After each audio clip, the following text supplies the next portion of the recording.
حضرت بلال نے حبشی رضی اللہ تعالیٰ عنہ سے آقا علیہ السلام نے ارشاد فرمایا، اے بلال تم کون سا عمل کرتے ہو،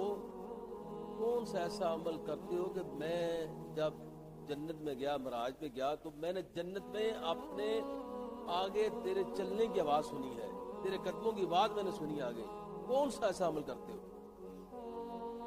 تو حضرت بلال رضی اللہ تعالیٰ عنہ نے فرمایا، یا رسول اللہ صلی اللہ علیہ وسلم مجھے تو کوئی ایسا عمل یاد نہیں جو میں کرتا ہوں، لیکن ایک بات ہے کہ میں جب میرا وضو ساقط ہو جاتا ہے تو میں دوبارہ وضو کرتا ہوں اور وضو کرنے کے بعد 2 نفل پڑھتا ہوں،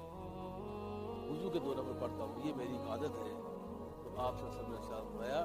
یہی جو 2 نفل تو وضو کے بعد پڑھتا ہے، انہی کی وجہ سے اللہ تعالیٰ نے تمہیں یہ عذاب بخشا ہے کہ تم جنت میں میرے